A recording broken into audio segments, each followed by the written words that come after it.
My blood splattered onto the hardwood floor, a stark crimson contrast against the polished oak. The stinging sensation on my cheek was not just from the impact of my mother's hand, but from the sharp metal edge of the diamond ring I had bought her for Christmas last year. "You ungrateful brat!" she hissed, her face twisted into a mask of venom that her church friends would never recognize. "We need that money for your sister, and we need it now." Before I could even raise a hand to shield myself, my father shoved me hard, pinning my shoulders against the cold plaster of the hallway wall. My 7-year-old daughter's terrified scream pierced the air, shattering the soul of the home I had worked so hard to build. In that moment, 30 years of manipulation and abuse crystallized into pure clarity. They thought they had broken me. They thought violence would force me to open my checkbook. They had no idea that 3 months ago I had secretly purchased their debt. They were standing in the house owned by the daughter they despised, demanding money they did not know I controlled. Power shifts without warning.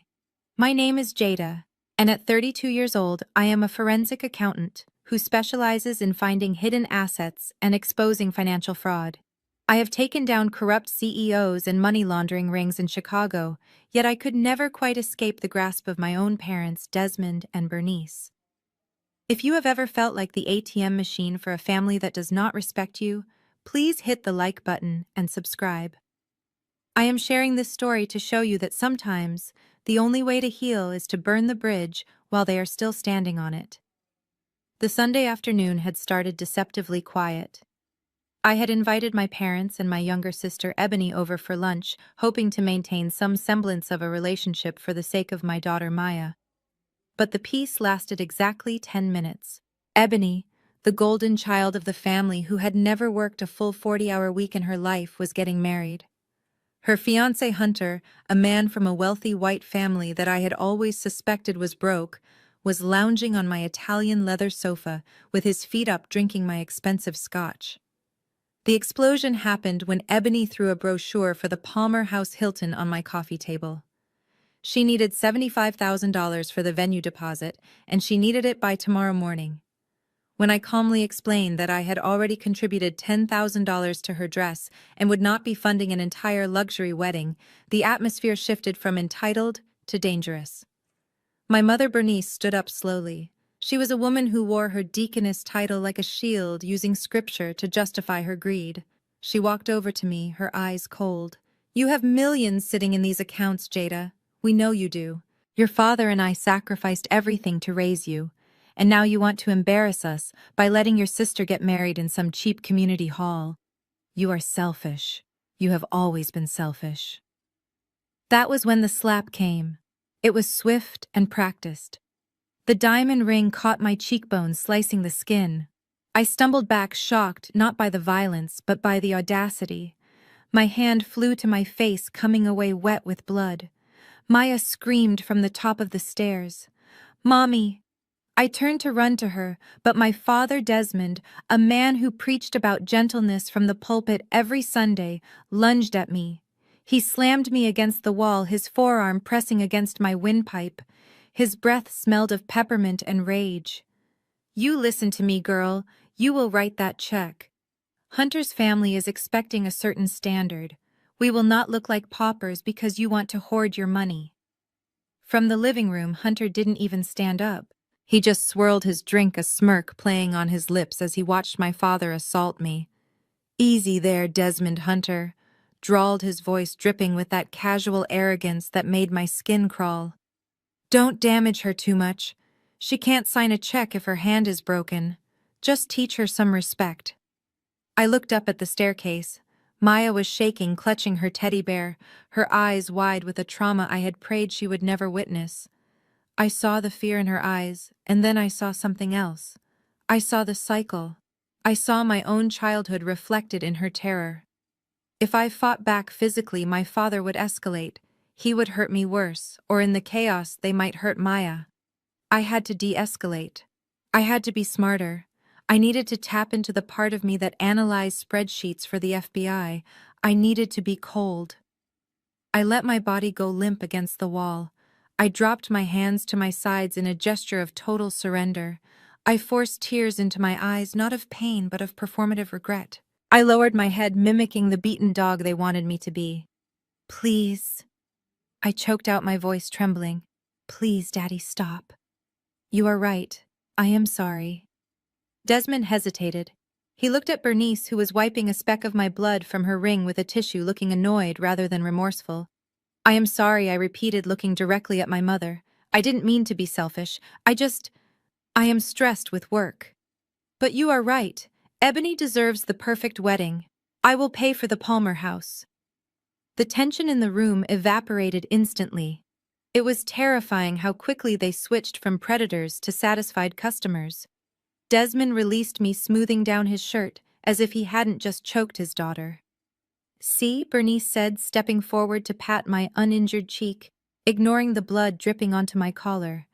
I told you she just needed a firm hand. The Lord loves a cheerful giver, Jada.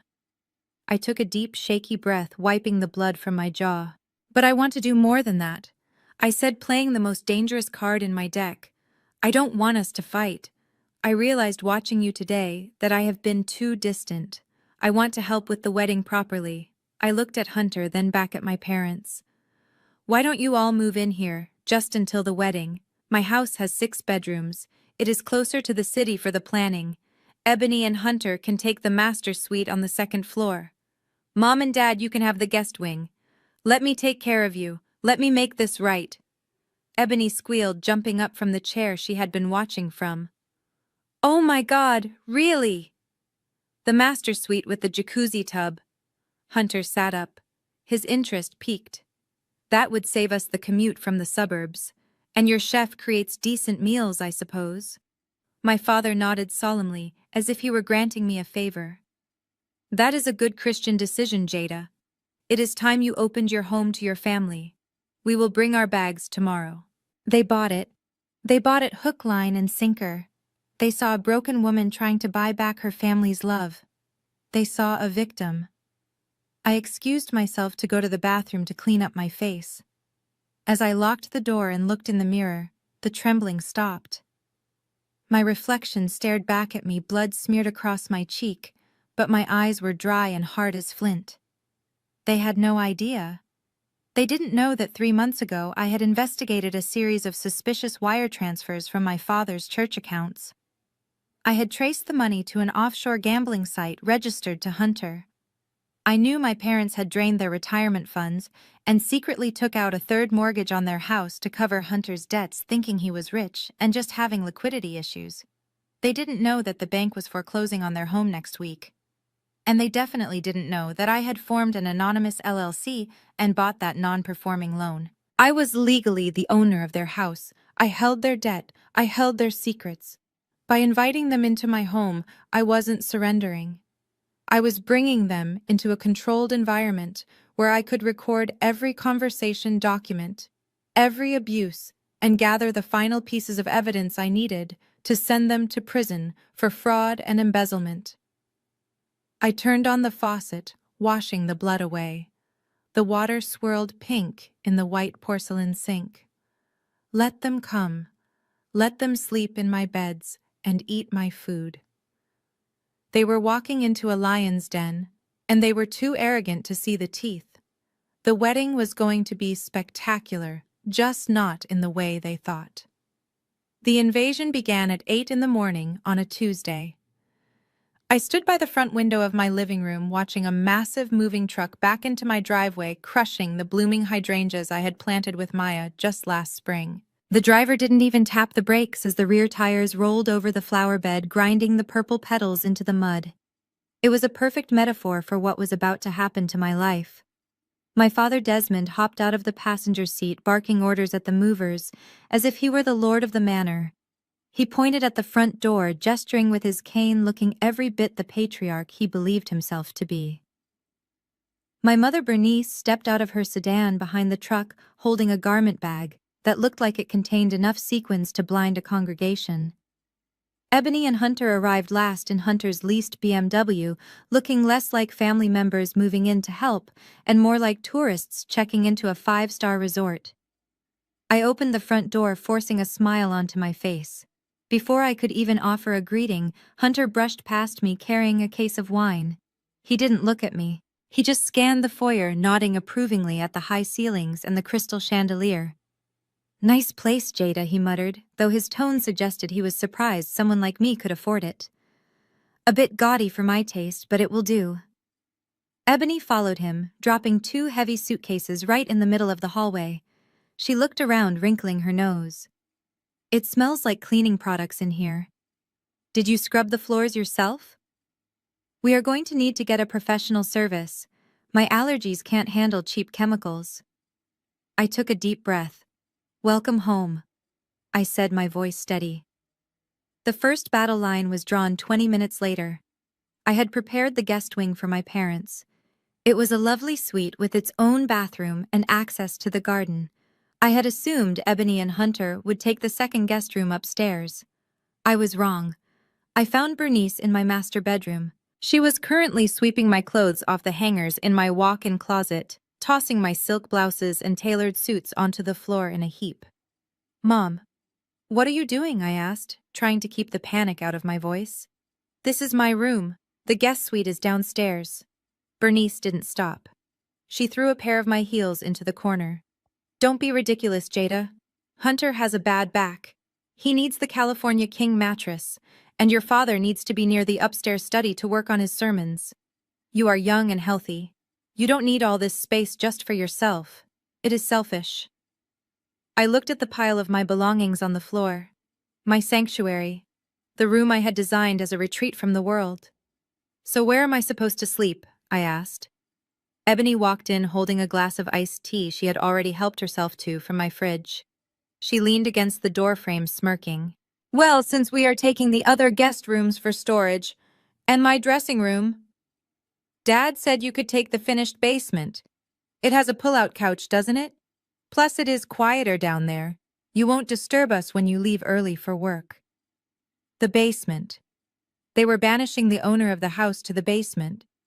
I felt the familiar sting of humiliation rising in my chest, the old Jada wanting to scream and kick them out. But the new Jada, the forensic accountant who played the long game, saw an opportunity. "That is fine," I said, lowering my head submissively. "You are right. Hunter needs the bed. I will move my things downstairs." Hunter walked by, clapping a hand on my shoulder. "Thanks, Jada. You are finally learning to be a team player. Just make sure you clear out your toiletries from the master bath. I need counter space for my grooming kit." By dinner time, the house felt alien. The air was thick with tension and the smell of expensive cologne that Hunter wore like a weapon. I had decided to cook a traditional meal to welcome them, a peace offering of sorts. I spent 3 hours making smothered pork chops, collard greens, yams, and cornbread. It was the food my grandmother used to make comfort food that usually brought people together. We sat at the long dining table. I placed a plate in front of Hunter. He looked down at the food, then up at me, his lip curling in distaste. "What is this?" he asked, poking the greens with his fork. "It is dinner," I said. "Pork chops and greens." Hunter sighed, pushing the plate away. "God, Jada. No wonder heart disease is so rampant in your community. This is a heart attack on a plate. I don't eat this kind of heavy, greasy soul food. My trainer would kill me." My father, who had eaten this food his entire life, nodded in agreement with Hunter. "He is right, Jada. We are trying to elevate ourselves. Hunter comes from a different background. You should have prepared something lighter, maybe some grilled salmon or a salad. You need to be more considerate of our guest's palate." I watched my father cut into the pork chop and take a massive bite even as he criticized me. Hunter stood up. "I am going to order something. Is there a decent sushi place in this neighborhood, or do I have to drive back to the city?" He didn't wait for an answer. He walked into the living room and turned on the television, blasting the volume. Maya was sitting next to me, picking at her cornbread. She looked small and frightened. She whispered, "Mommy, I like the food." Hunter shouted from the other room, "Hey, keep it down in there. I am trying to watch the game." I squeezed Maya's hand. "It is okay, baby. Eat your dinner." Later that evening, the microaggressions turned into direct parenting interference. Maya was playing with her dolls in the hallway, laughing as she made them have a tea party. It was 7:30, well before her bedtime. Hunter stormed out of the master bedroom, my bedroom. "Jada, can you control your child? It is impossible to relax with that racket." "She is playing Hunter," I said, standing up. "It is her house too." Hunter scoffed. "In my family, children are seen and not heard. You let her run wild. That is why she is so undisciplined. You are raising her to be loud and obnoxious. If she were my kid, she would be in bed by now." My mother chimed in from the kitchen. "Listen to him, Jada. Hunter knows about proper upbringing. His family is very established. You are too soft on Maya. Maybe it is good Hunter is here to show a strong male influence." I bit the inside of my cheek until I tasted copper. They were criticizing my parenting in front of my daughter. I saw Maya's eyes fill with tears as she silently gathered her dolls and ran to the basement stairs. I cleared the table in silence. I washed the dishes while they laughed and drank wine in the living room. I was the maid. I was the basement dweller. I was the outsider in the home I paid for. But when midnight came and the house finally fell silent, I went to work. I moved through the shadows of the hallway, a small toolkit in my hand. I wasn't just a victim. I was an investigator. And investigators document everything. I started in the living room. I stood on a chair and carefully removed the face of the smoke detector. Inside, I wired a high-definition pinhole camera with a microphone. It was invisible to the naked eye. I moved to the kitchen, placing another device inside the ventilation grate. I crept up the stairs, my heart pounding against my ribs. I could hear Hunter snoring in my bed. I placed a camera in the hallway plant angled directly at the master bedroom door. I put another one in the study where my father would be making his calls. Every camera was connected to a secure cloud server that only I could access. From my laptop in the basement, I would see everything. I would hear every whispered insult, every plan they hatched, every lie they told. I went down to the basement, locking the door behind me. I sat on the lumpy pull-out couch surrounded by boxes of my clothes. I opened my laptop. The screen flickered to life, showing a grid of 6 different feeds. On the screen, I saw my mother walking into the kitchen for a glass of water. I heard her mutter to herself, "I can't believe she kept that ugly painting. We need to redecorate this entire floor before the wedding guests arrive." I watched her open my pantry and throw away the cereal Maya liked, replacing it with her own gluten-free granola. I sat back, the blue light of the screen illuminating my face. They thought they had conquered my territory. They thought they had put me in my place. But all they had done was walk onto a stage where I was the director. The invasion was complete. But the surveillance had just begun, and I was going to capture every single frame of their destruction. The glass walls of my corner office on the 42nd floor of the Willis Tower usually offered me a sense of detachment. From this height, the chaos of Chicago looked like a silent, organized grid. Inside my office, the world was even more orderly. As a senior forensic accountant, my life was governed by spreadsheets, audit trails, and the absolute truth of numbers. Numbers do not lie. They do not manipulate. They do not gaslight you. That sanctuary of silence was shattered at 10:30 in the morning on a Wednesday. I was in the middle of a high-stakes conference call with the FBI regarding a money laundering scheme involving a local construction firm when my assistant Sarah burst into my office. Her face was pale. "Jada, I am so sorry," Sarah stammered, holding the door handle with a white-knuckled grip. I tried to stop her. "I told her you were in a meeting." Before I could ask who she was talking about, the door was shoved open with enough force to rattle the framed degrees on the wall. My mother Bernice marched in. She was wearing her Sunday best, an oversized hat with a silk flower and a matching cream-colored suit that cost more than my assistant made in a week. She looked like the picture of elegance to a stranger, but I knew the tightness around her eyes. She was in a rage. I signaled for the agents on the video call to hold and muted my microphone. My heart hammered against my ribs, but I forced my face to remain impassive. "Mom, what are you doing here?" I asked, standing up. This is a place of business. Bernice didn't lower her voice. In fact, she projected it, making sure every junior associate in the open-plan bullpen outside could hear her. Do not you dare take that tone with me, Jada. She slammed her crocodile skin handbag onto my mahogany desk. I am standing at the checkout counter at Saks Fifth Avenue, trying to buy a dress for the rehearsal dinner, and the card declined. Declined. Do you have any idea how humiliating that is? The salesgirl looked at me like I was a criminal. I kept my voice low, painfully aware that the glass walls of my office were not soundproof. Mom, we discussed this. The card has a limit. You cut me off! She shrieked, tears instantly welling up in her eyes. It was a performance worthy of an Oscar. She turned slightly, ensuring my colleagues could see her distress. I raised you. I clothed you. I sacrificed my own career so you could sit in this air-conditioned tower and judge people. And now you treat your own mother like a beggar. You have millions, Jada. Millions. And you begrudge me a dress. I saw the heads of the senior partners turning in the hallway. This was her weapon. Public humiliation. She knew that as a black woman in a high corporate position, I had to work twice as hard to maintain my composure. Any sign of attitude or drama could damage the professional reputation I had spent decades building. She was banking on my fear of losing face to get what she wanted. I walked around the desk, trying to guide her away from the door. Mom, please, lower your voice. I will check the bank settings. It was probably just a fraud alert. Don't touch me, she snapped, jerking away. Her sudden movement knocked her open handbag off the edge of the desk. The contents spilled across the plush gray carpet.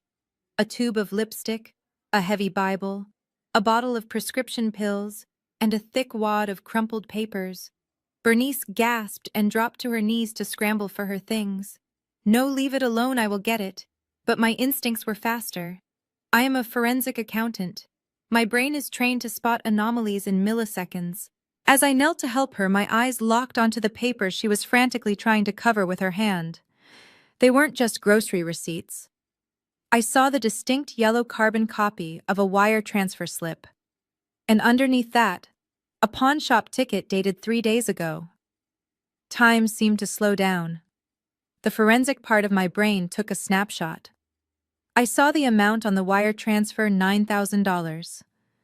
That was just under the $10,000 threshold that triggers an automatic federal report. That is a classic structuring technique used by money launderers.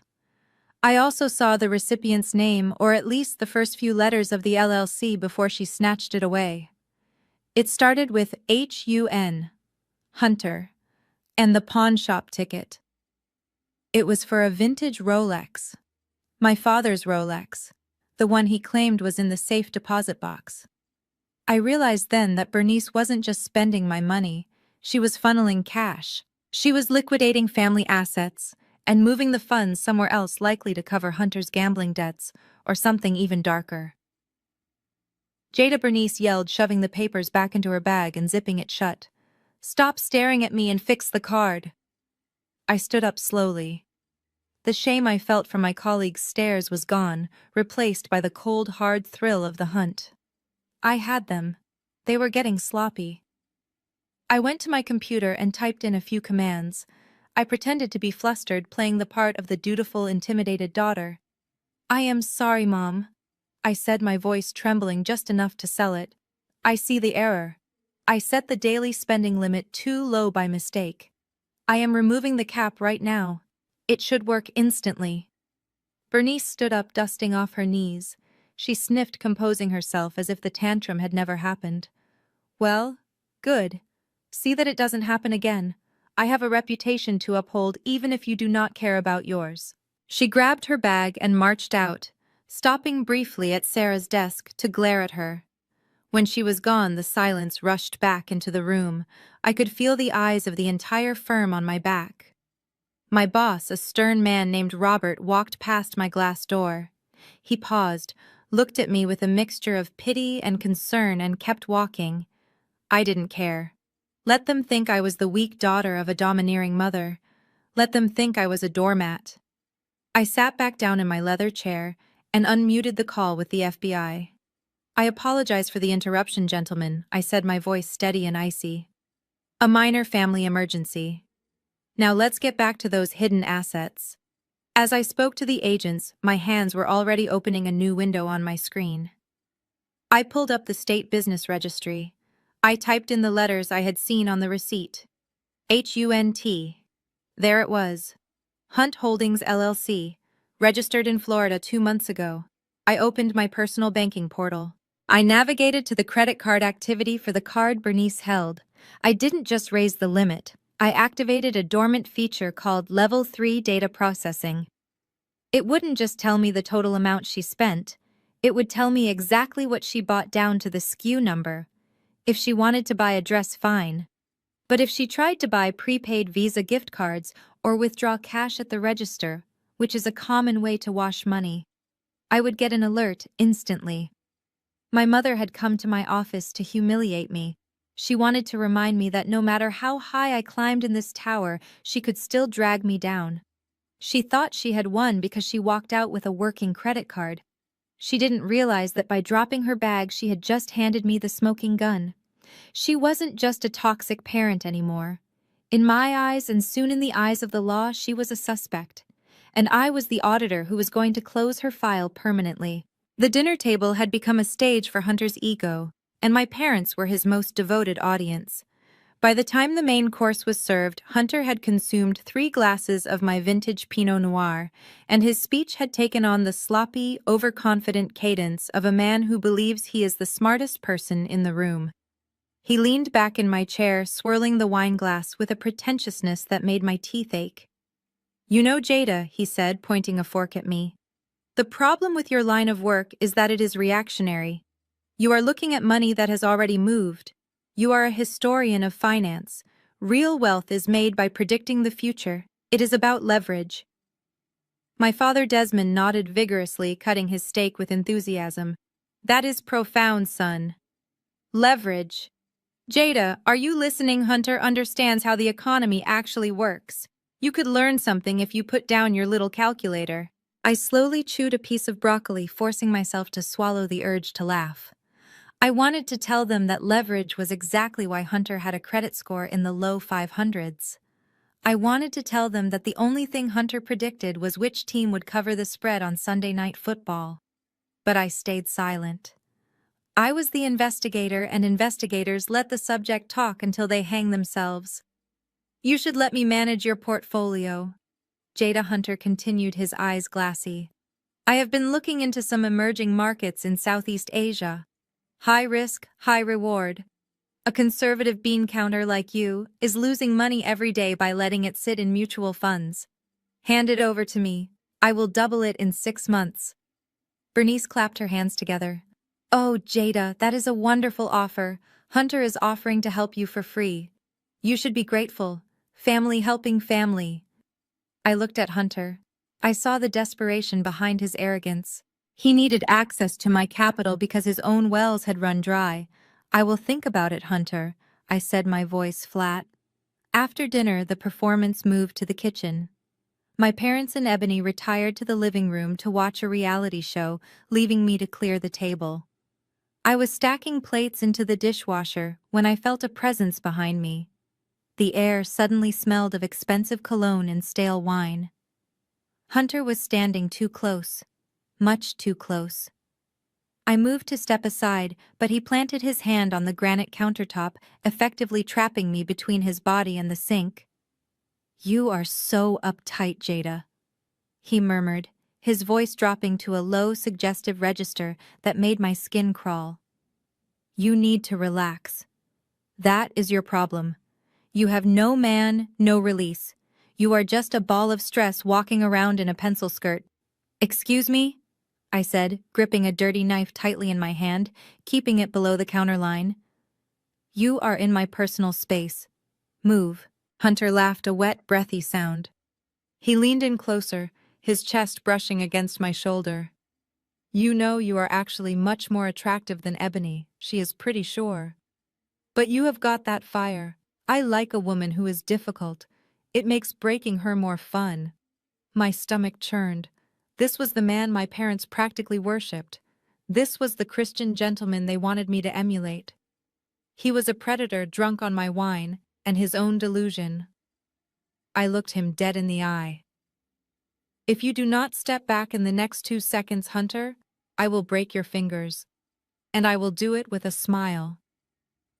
He blinked, surprised by the venom in my tone. Before he could respond, his phone, which he had left sitting face up on the kitchen island, lit up with a notification. The screen was bright in the dim kitchen. I looked past his shoulder and saw it clearly. It wasn't a text from a business partner. It wasn't a text from a broker. The contact name was simply Wifey Florida. The message read, "The kids are asking when Daddy is coming home. You said you would deposit the cash by Friday." My heart stopped for a beat, then restarted with the thudding rhythm of victory.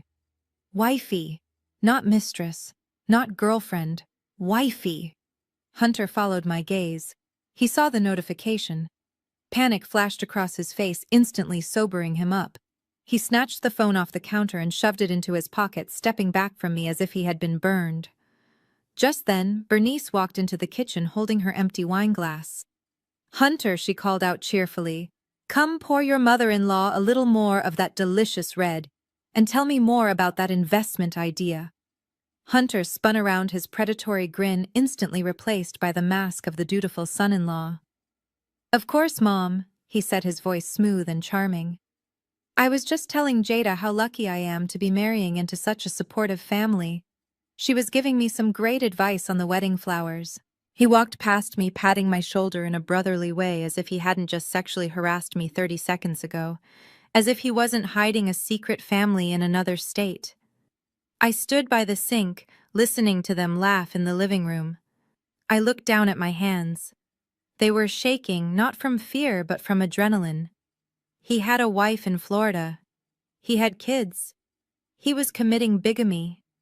I didn't just have a financial trail anymore. I had a nuclear bomb. And I was going to wait for the perfect moment to detonate it. I rinsed the last plate, turned off the faucet, and smiled. The hunter had just become the prey. The basement had become my bunker. While my family paraded around the upper floors of my home like royalty, drinking my wine and planning a wedding they could not afford, I was underground, surrounded by boxes and the low hum of my server rack. It was Friday afternoon, 3 days into the occupation, and the tension in the house was palpable. I had spent the last 6 hours reconstructing a complex money trail for a client, spreading sensitive financial documents across the small folding table I was forced to use as a desk. These were original bank statements and affidavits that were crucial for an upcoming court case. One spilled drop of liquid could ruin weeks of forensic work. I needed a break. My eyes were burning from staring at spreadsheets, and my coffee mug was empty. I checked the surveillance feed on my laptop one last time. The house seemed quiet. My parents were out meeting with the florist, and Hunter was presumably at the golf course pretending to be a member. Ebony was napping in my master bedroom. The coast was clear. I slipped upstairs to the kitchen to refill my coffee. I was gone for exactly 8 minutes. As I was pouring the dark roast into my mug, my phone vibrated in my pocket. It was a motion alert from the basement camera. My heart skipped a beat. I pulled out my phone and tapped the notification. The live feed loaded instantly, showing my makeshift office in high-definition black and white. Ebony was down there. She wasn't just looking for me. She was prowling. She was wearing a silk robe that I recognized as one of mine, missing from my closet, and holding a large glass of green detox juice. I watched on the small screen as she rifled through my boxes, tossing my college yearbooks and tax returns onto the floor with a sneer. She wasn't looking for nostalgia. She was looking for money. I watched her stop in front of the built-in bookshelf. She pulled away a row of old encyclopedias, revealing the small digital safe I had installed years ago. It wasn't my main safe that was hidden behind a false panel in the utility room, but this one contained a few $1,000s in emergency cash and some old jewelry. Ebony's eyes lit up. I could see the greed wash over her face, even through the grainy camera feed. She set her juice down on my work table right next to the stack of critical affidavits. She punched in a code. 4 digits. I knew exactly what she typed. Her birthday. The red light flashed. Denied. She tried again. Mom's birthday. Denied. She tried a third time. Dad's birthday. Denied. I stood in the kitchen gripping my phone watching my sister try to rob me in my own house. She kicked the safe in frustration, letting out a silent scream that the microphone picked up as a distorted scratch. Then her phone rang. She answered it on speaker, her voice echoing in the small basement room. "Girl, you will not believe this," she said, leaning back against my desk. The signal was crisp. I could hear every word. "I am in the dungeon. That is what we call the basement where Jada is sleeping.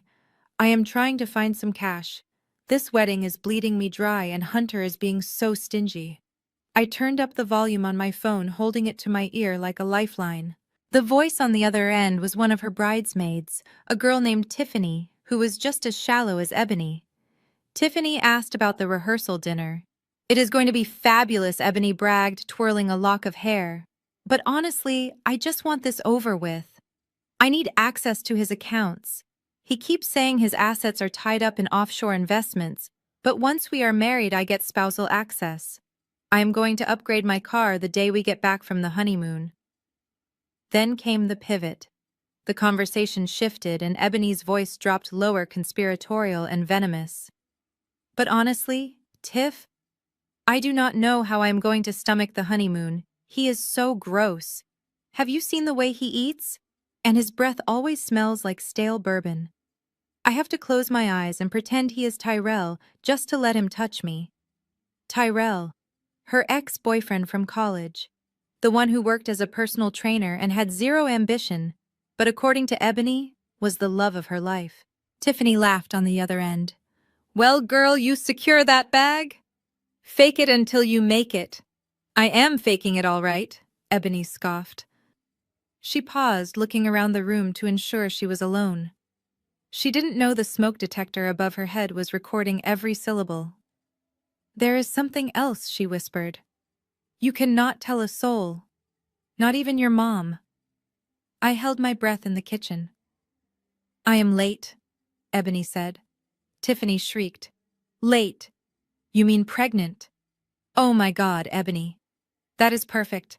A baby secures the bag forever. Hunter will never leave you now." Ebony let out a dark, cynical laugh. "Yeah, that is the plan. Hunter is so excited. He thinks his swimmers are Olympic level. He is already talking about naming the boy Hunter Jr." She paused again, the silence stretching out. "But the math does not add up, Tiff." My blood ran cold. I was with Tyrell that weekend in Miami.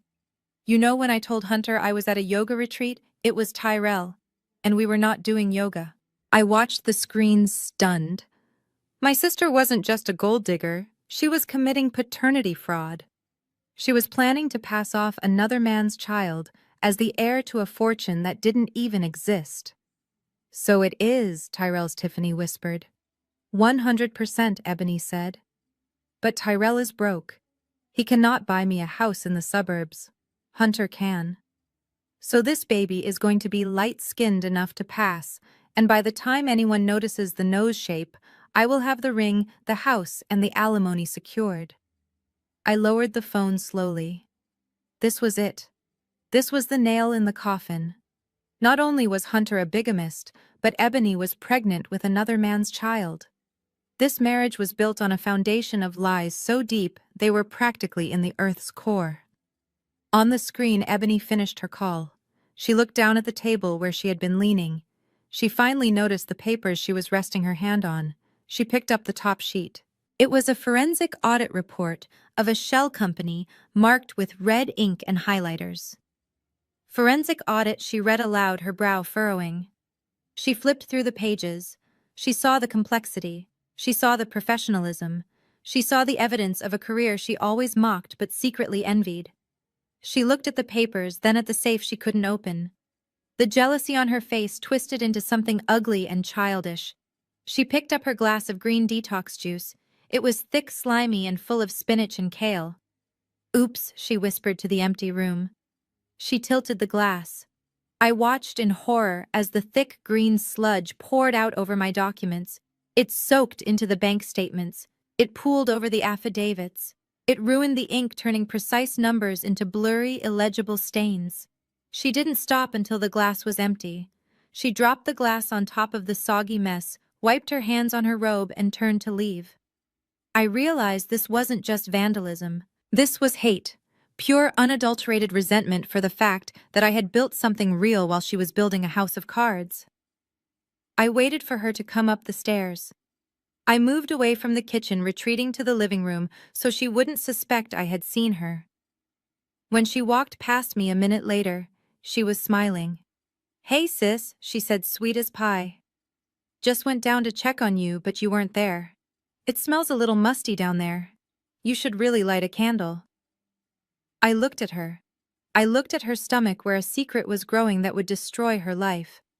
I looked at her hands which had just destroyed my work. I didn't scream. I didn't slap her.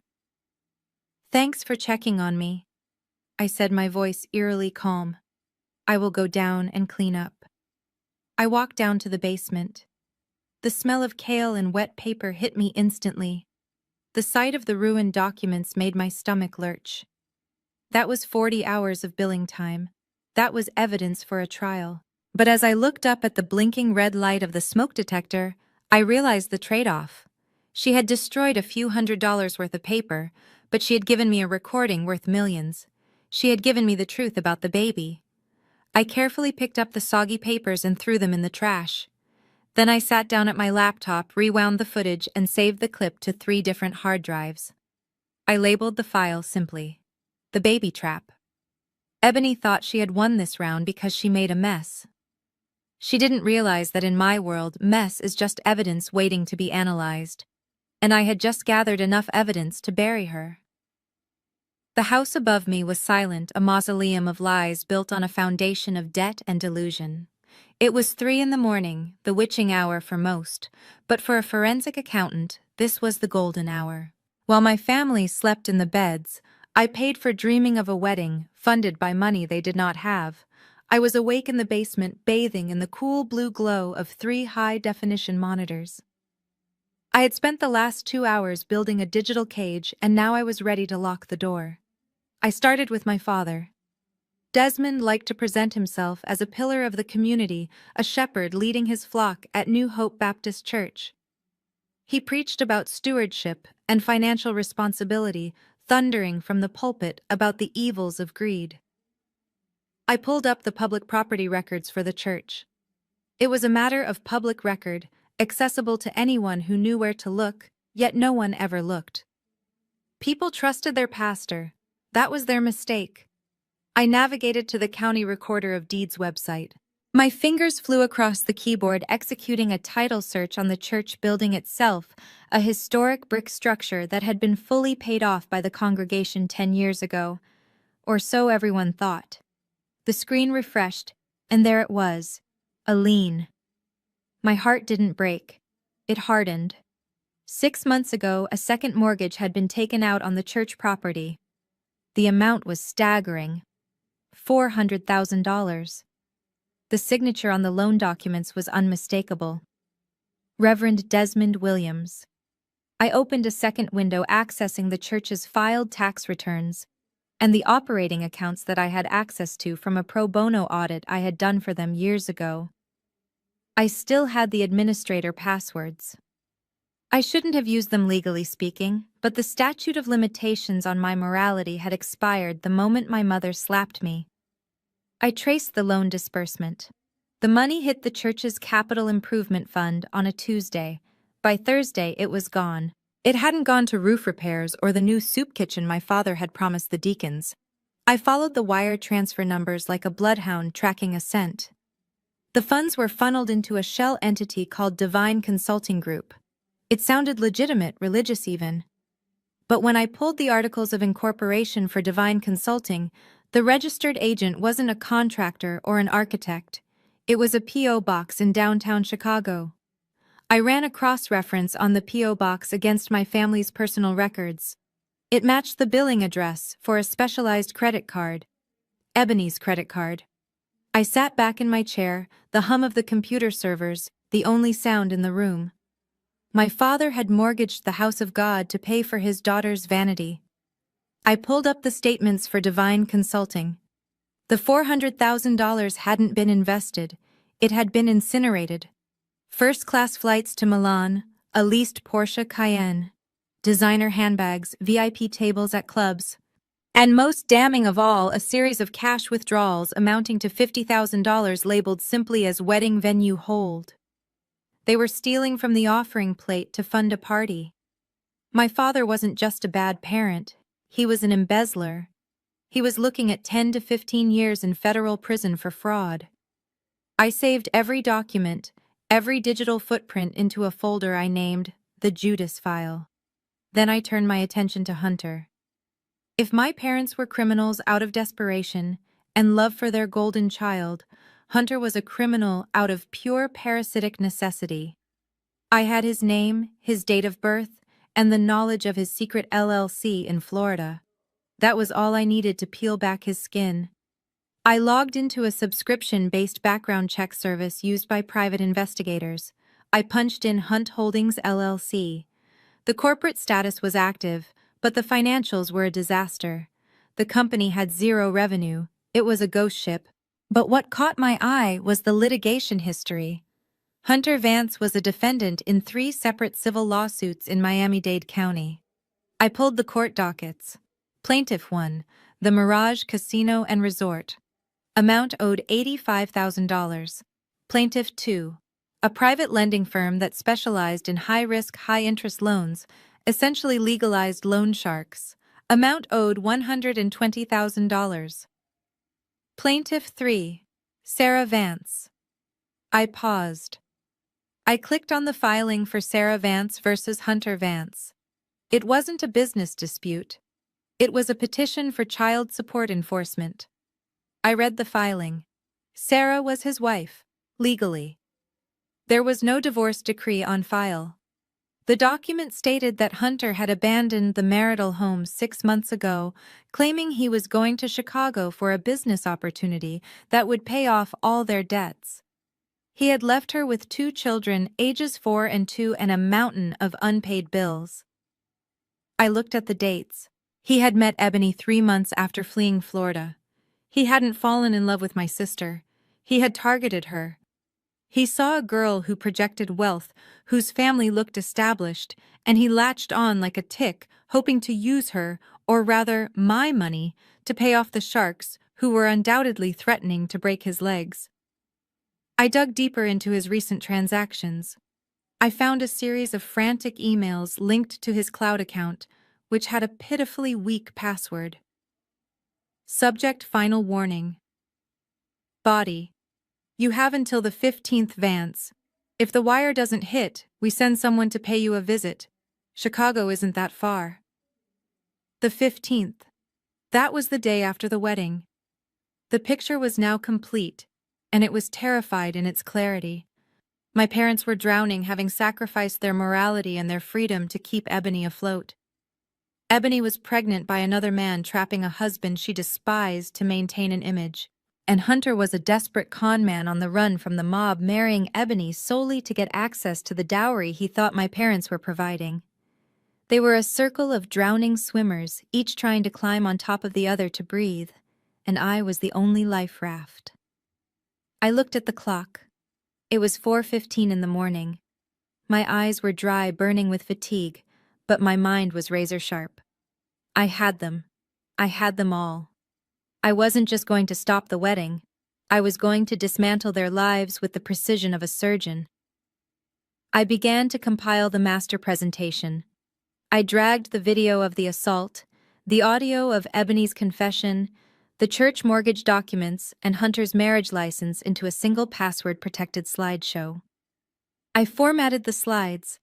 I adjusted the contrast on the screenshots of the bank transfers so the red negative numbers popped against the white background. I wanted the people in the back row to see the zeros clearly. As the sun began to creep through the small basement window, casting a pale gray light across my desk, I finished the final slide. It was a simple black screen with white text. Eviction notice. I closed my laptop. Upstairs, I heard the first creak of floorboards. The house was waking up. My mother would be expecting me to make breakfast soon. My father would be practicing his toast for the rehearsal dinner. Hunter would be checking his phone, terrified of the men coming for him. Let them have their morning coffee. Let them have their false sense of security. I had the paper trail, and ink is more permanent than blood. The audit was closed. The judgment was coming. The sun had not yet risen, casting the basement in a heavy gray gloom that matched the pit in my stomach. I had been awake for 24 hours, fueled only by black coffee and the terrifying adrenaline of discovery. On the monitors before me, the house was beginning to stir. I expected to see my family going through their usual morning routine of vanity and selfishness. I expected my mother to complain about the coffee brand I bought. I expected my sister to spend an hour in the mirror. What I did not expect was to witness a conspiracy so vile, it made their previous financial crimes look like petty theft. The camera in the sunroom flickered to life. It was a secluded part of the house, far from the basement door, which is exactly why they chose it. My father, Desmond, was sitting in my favorite armchair holding a steaming mug. My mother, Bernice, was pacing back and forth, her face tight with anxiety. Ebony was curled up on the love seat, scrolling through her phone, looking bored. I put on my noise-canceling headphones and turned the volume on the surveillance feed all the way up. The microphone I had hidden in the potted fern picked up their whispers with chilling clarity. "We have to move quickly after the ceremony," my father said, his voice low and serious. "Hunter is getting impatient. The creditors are calling him every hour. If we do not get access to substantial capital within a week, this entire house of cards collapses." Bernice stopped pacing. She looked out the window at the garden she did not own. "Jada has tightened the purse strings," she hissed. "She is watching every penny now. I tried to transfer funds from her checking account yesterday, and I was locked out. She is suspicious." Ebony looked up from her phone. "So what do we do?" "We cannot uninvited people. The wedding is in 2 days. If I do not have that reception, I am ruined." Desmond leaned forward. "We are not canceling the wedding. We are going to secure our future. But we need to think bigger than just Jada's bank account. We need the trust." My blood froze in my veins. The trust. They were talking about the Maya Education Trust. When my husband David died 4 years ago in a car accident, he left behind a $5 million life insurance policy. I had placed every single cent of it into an irrevocable trust for our daughter Maya. It was untouchable. It was meant for her college, her first home, her future. I never touched it. I lived off my own salary. I had never told them the exact amount, but they knew it existed. Bernice nodded slowly. "The control of the trust falls to the legal guardian of the child. If Jada were to become incapacitated or deemed unfit to parent, the guardianship would fall to the next of kin. That would be us." I stopped breathing. I pressed the headphones tighter against my ears, praying I was hallucinating. Ebony laughed, a cruel, dismissive sound. "You really think a judge is going to hand over custody to you guys? You are old, and Jada is Miss Perfect Professional." Desmond smiled, and it was the smile of a wolf looking at a lamb. "That is why we have to help the narrative along. Look at her lately. She is erratic. She is aggressive. She attacked your mother just a few days ago. We have witnesses. Hunter saw it. You saw it. He was rewriting history. He was taking the assault he committed against me and flipping the script." Bernice picked up the thread instantly. "We can testify that she has been having a breakdown since David died. We can say she has been violent towards Maya. We can say she is a danger to herself and the child. I have friend in social services. If I make a call expressing concern, they will open a file." Ebony sat up, interested now. "So if Jada gets committed for a psychiatric evaluation, you get Maya, and we get control of the assets to ensure the child is provided for." Desmond finished. "As trustees, we could authorize emergency withdrawals for housing and living expenses.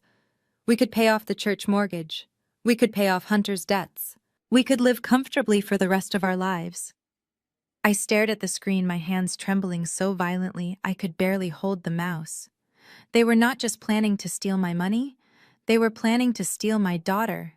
They were plotting to have me thrown into a mental institution, stripped of my freedom and my motherhood, just so they could drain my dead husband's legacy to fund their lies.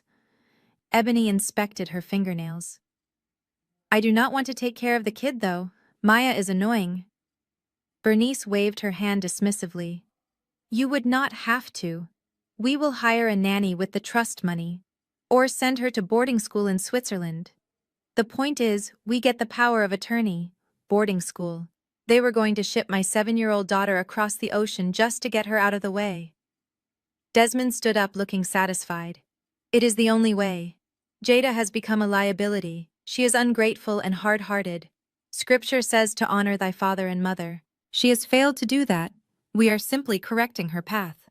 Correcting my path. By destroying my life. I took the headphones off and laid them gently on the desk. A strange calm washed over me.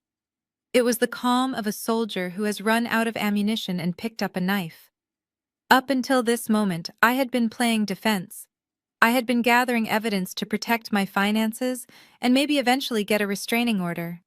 I had viewed them as thieves, but they were not thieves. They were kidnappers. They were monsters. I looked at the picture of Maya that sat on my desk. She was smiling, holding David's hand in a park months before he died. That trust fund was the last thing David gave her. It was his promise that she would always be safe, and they wanted to turn it into a slush fund for luxury cars and gambling debts. I felt a tear slide down my cheek, hot and angry. I wiped it away. That was the last tear I would shed for this family. The timeline had changed. I couldn't wait until after the wedding. I couldn't risk them making that call to social services. If they filed a report, even a false one, it would create a record. It would give them leverage. I had to strike first, and I had to strike so hard that they would never be able to stand up again. I opened a new browser window. I typed in the name of the best family law attorney in Chicago, a woman known as the Shark. I had her personal cell number from a previous case. I sent a text. Emergency. I have video evidence of a conspiracy to commit custodial interference and fraud. I need an emergency ex parte hearing, today. Then I opened the file containing the recording of their conversation. I labeled it the smoking gun. I looked up at the ceiling, listening to their footsteps above my head. They were walking towards the kitchen, probably discussing breakfast. They had no idea that the floor beneath them was not just wood and concrete. It was a trapdoor, and I had just pulled the lever. They wanted to paint me as crazy fine. I would show them exactly what a mother is capable of when her cub is threatened. I would burn their reputation to ash. I would strip them of their titles, their freedom, and their dignity. I stood up and walked to the mirror in the corner of the basement. I looked at the scar on my cheek from my mother's ring. It was healing, turning a pale pink. You wanted a war, Mother, I whispered to the empty room. You just got a massacre. I turned back to my computer. It was time to prepare the final exhibit. The wedding rehearsal was tonight, and I was going to give a toast that would end the world. I slipped out of the house just after noon, under the pretense of running a frantic errand for the florist. The air inside my home had become toxic, thick with the invisible fumes of my family's betrayal. Stepping into the cool Chicago air felt like surfacing from a deep, murky lake. I drove downtown, my hands gripping the steering wheel so tightly my knuckles turned white. I wasn't going to a flower shop. I was going to a fortress. My destination was a glass skyscraper on Walker Drive, home to the law firm of Sterling and Hart. This was where I kept my real life, the life my parents knew nothing about. When I walked into the conference room on the 35th floor, 2 women were waiting for me. They were the only 2 people in the world who knew the full extent of my assets and the depth of my scars. One was Catherine, my attorney. She was a razor-sharp woman in a tailored navy suit who had never lost a case. The other was Great Aunt Mercy. Aunt Mercy was 80 years old, the matriarch of our extended family, and the only person my father actually feared. She sat in a leather wingback chair, holding a cup of tea, her eyes sharp and observant behind her wire-rimmed glasses. To the rest of the family, Mercy was just a quiet old woman who lived on a fixed income. They didn't know that she was the silent investor who had helped me start my forensic accounting firm 10 years ago. They didn't know she was a millionaire in her own right, having quietly invested in real estate decades before gentrification swept the city. When Mercy saw me, she didn't say a word. She just stood up and opened her arms. I walked into her embrace, and for the first time since the slap, I crumbled. I didn't cry loudly. It was a silent, shaking release of tension. I buried my face in her shoulders, smelling the familiar scent of lavender and old paper. "I am sorry, Auntie," I whispered. "I am so sorry. I should have stopped this sooner." Mercy pulled back and held my face in her hands. Her thumbs traced the fading scratch on my cheek. "Do not you apologize for surviving Jada. You are not the one who sinned. They broke the covenant of family, not you." "I saw the video you sent us." I nodded, wiping my eyes. I took a seat at the long mahogany table. Catherine slid a heavy file folder toward me. It made a solid, decisive thud against the wood. "We have prepared everything," Catherine said, her voice calm and professional. "Based on the surveillance footage and the financial records you uploaded, we have a nuclear arsenal." She opened the file.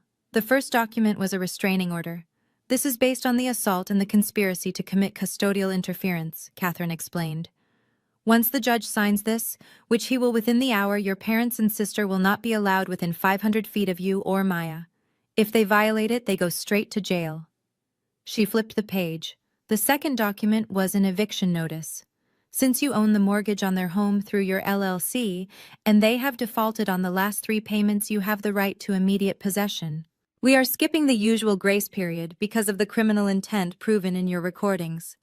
We will post this on their front door tomorrow. When they go home after the wedding fiasco, their keys will not work."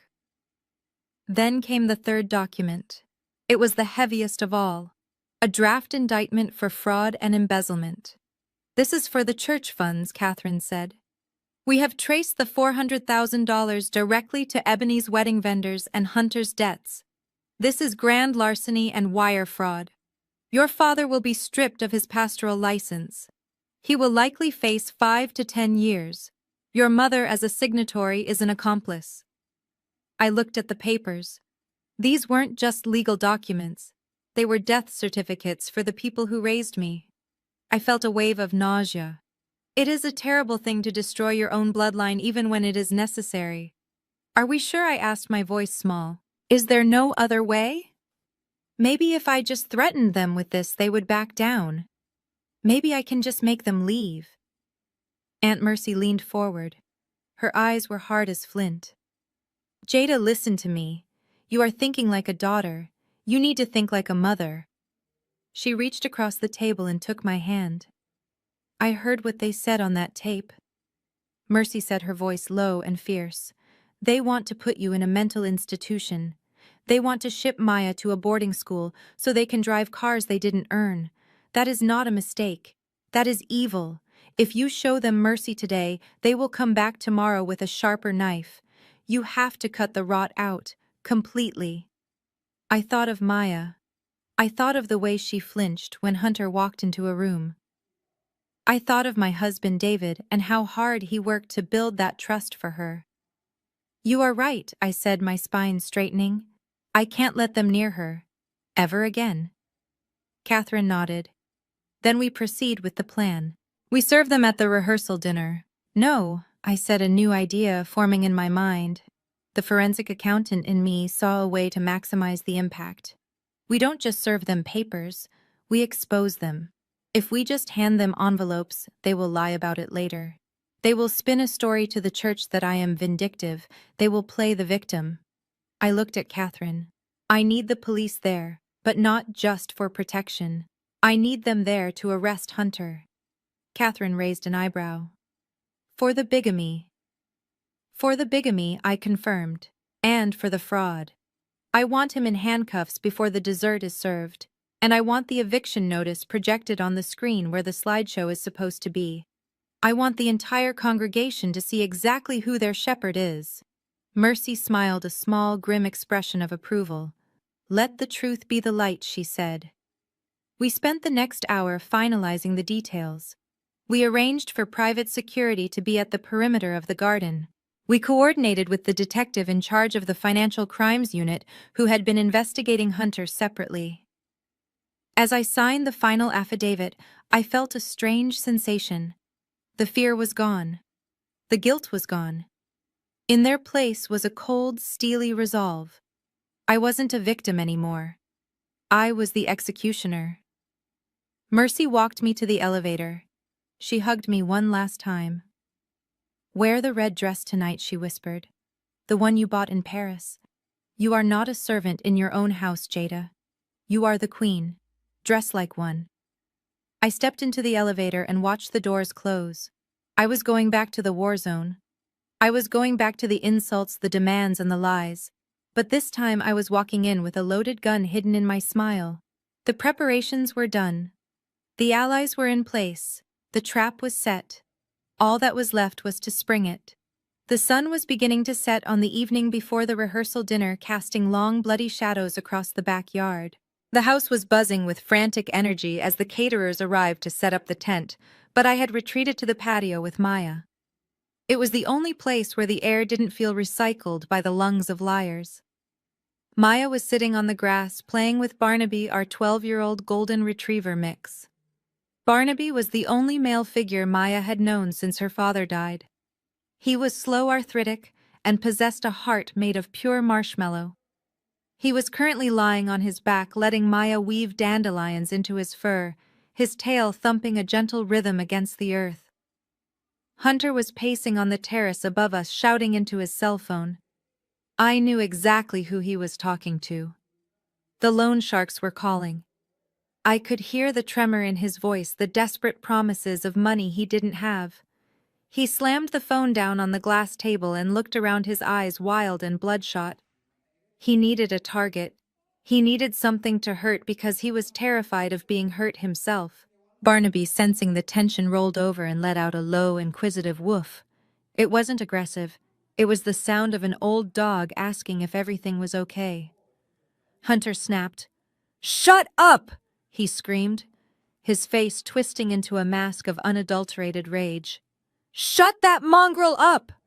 Barnaby struggled to his feet, his tail still wagging uncertainly. He took a few steps toward Hunter, likely thinking the man wanted attention.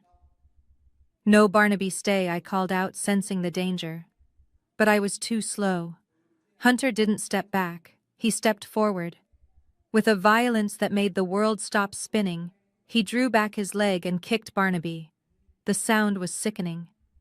It was the wet, dull crunch of bones snapping under the force of an expensive Italian leather loafer.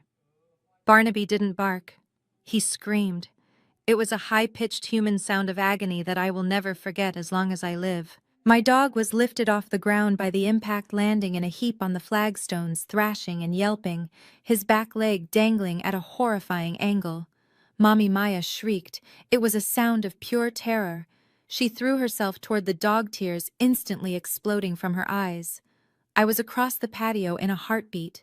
I dropped to my knees beside Barnaby, my hands hovering over his broken body, afraid to touch him and cause more pain. He looked at me with wide, confused eyes, panting rapidly, licking my hand between whimpers. I looked up at Hunter. He was standing there, adjusting his blazer, breathing hard. He didn't look remorseful. He looked relieved.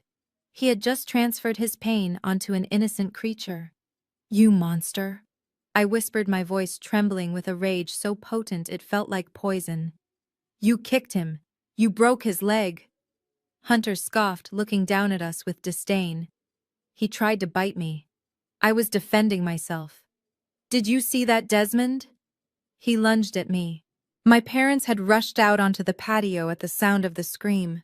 They stood there looking at their granddaughter sobbing over her injured pet, and then they looked at their golden son-in-law. My father, the man of God, the shepherd, looked at the suffering animal and shrugged. "He is an old dog, Jada," Desmond said, his voice devoid of empathy. "He probably has rabies or something." Hunter did what any man would do. "You should have put that beast down years ago. Put him down!" I screamed, standing up. My hands were balled into fists. He was wagging his tail. "He is 12 years old. Hunter attacked him." Bernice stepped between me and Hunter, her hand raised as if to slap me again. "Lower your voice, Jada. The neighbors will hear you. Do not ruin this weekend. Hunter is under a lot of pressure. He didn't mean to hurt the dog, he just moved him out of the way." "Moved him." I pointed at Barnaby's shattered leg. "Look at that. That is a fracture." "Stop being so dramatic," Bernice hissed. "It is just a dog, a filthy animal. We can get Maya a new one. A purebred. Something that matches the house better. Now get that thing out of here before the caterers see it. It is unsanitary." I looked at them. I looked at the 3 people who shared my DNA standing in a unified front of cruelty. They didn't care. They truly didn't care. To them, Barnaby was just an object, just like I was, an ATM, and just like Maya was a trust fund check. I looked at the heavy crystal vase on the patio table. For one blinding second I wanted to pick it up and smash it across Hunter's face. I wanted to make him feel the pain he had just inflicted. I wanted to tear them all apart with my bare hands. The violence surged through my veins, hot and seductive. I took a step toward the table. Hunter flinched. He saw the murder in my eyes. But then I felt a small hand grip my jeans. "Mommy, please help him." Maya sobbed. "He is hurting." I looked down at my daughter. If I attacked Hunter now, the police would come. I would be arrested for assault. They would use it as proof of my mental instability. They would get custody. They would win. I had to swallow the fire. It burned my throat. It charred my insides. But I swallowed it. I took a deep breath, forcing my hands to unclench. "Get out of my sight," I said, my voice deadly quiet. "All of you, go inside. Now." Hunter let out a nervous laugh. "Come on, Jada. Don't be crazy." I took a step toward him, and this time the look on my face made him stumble back. "I said go inside." Desmond huffed, straightening his tie. "Fine. Let's go, Hunter. She is in one of her moods. We have a toast to practice anyway." They turned and walked back into the house, stepping over the spot where my dog's blood stained the stone. They didn't look back. They laughed as they closed the sliding glass door, sealing themselves back into their bubble of delusion. I gently lifted Barnaby into my arms. He was heavy, and he cried out in pain, but he trusted me. I carried him to the car with Maya running behind me, holding the door open. We drove to the emergency vet in silence.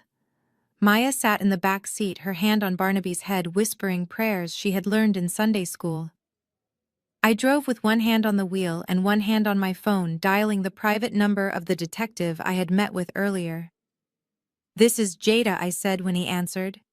"Add animal cruelty to the list of charges. Class 4 felony. I have the vet report coming in an hour." I hung up. The vet confirmed that Barnaby's femur was shattered. He needed surgery and a steel pin, but he would survive.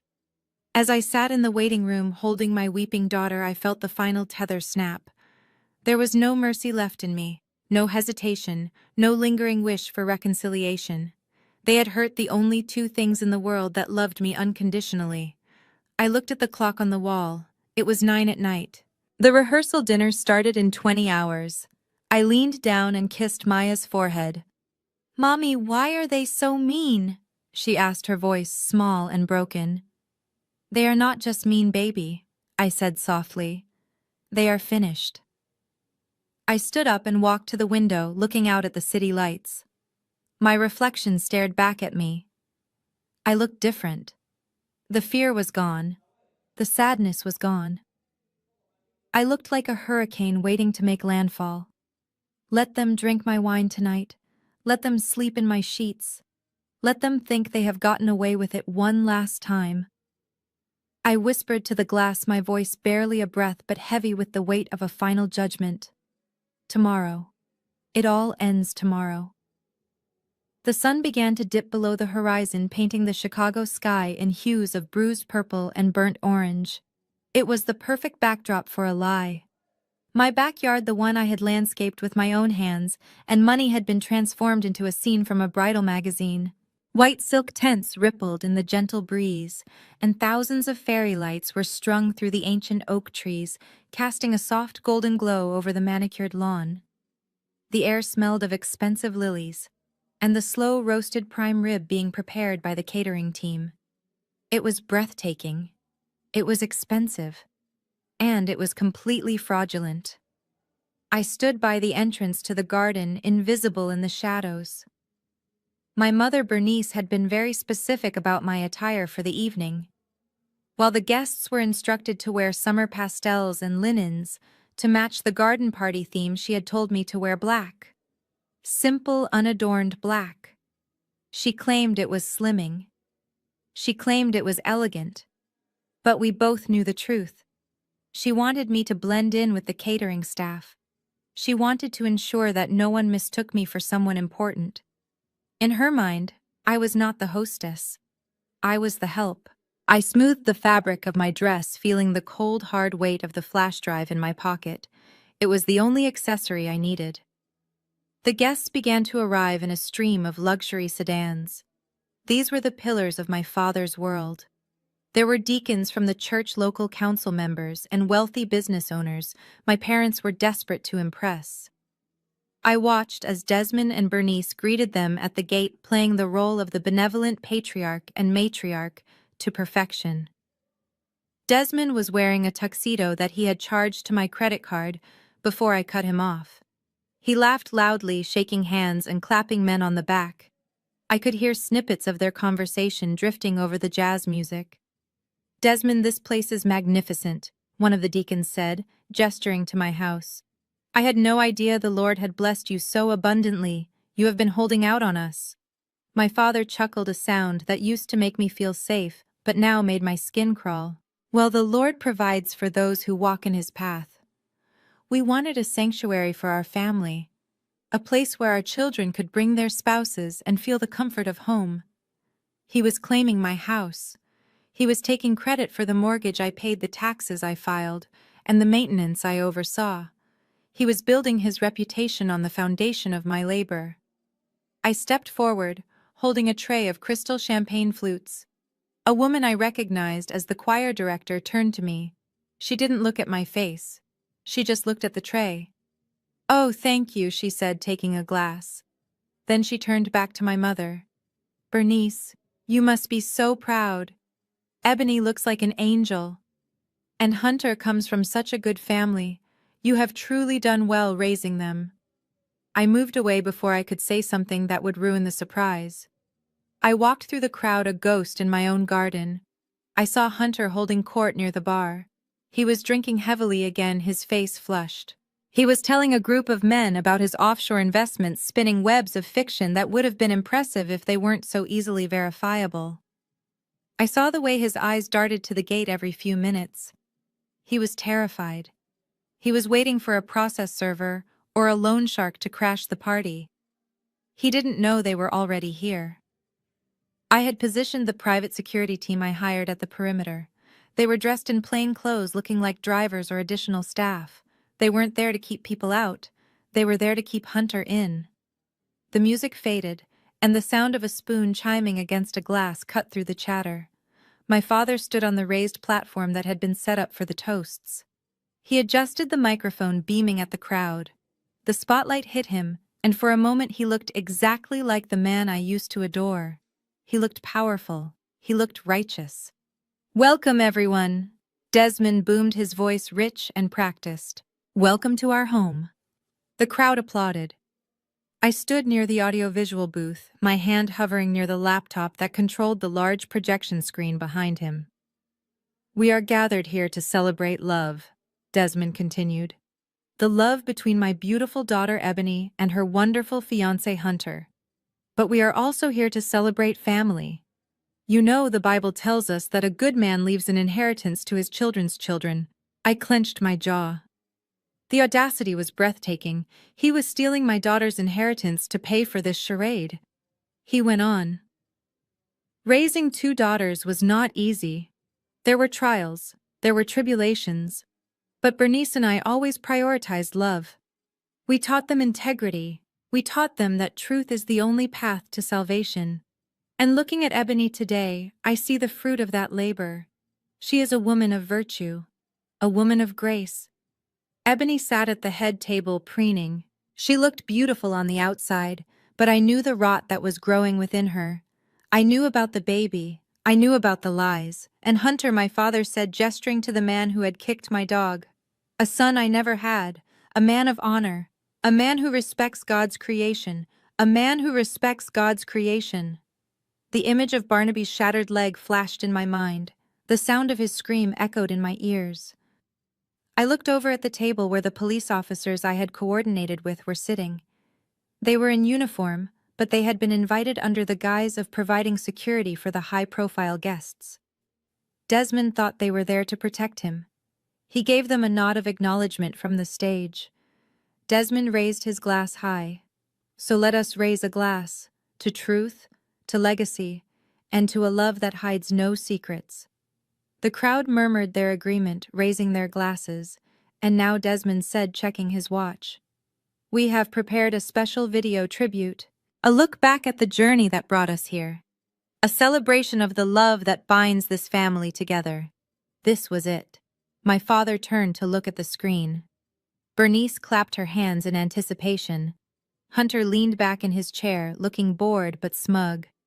I stepped into the audio-visual booth. The technician, a young man I had paid $500 to take a break, was nowhere to be seen. It was just me and the mixing board. I looked at my family one last time. They looked so happy. They looked so secure in their stolen kingdom.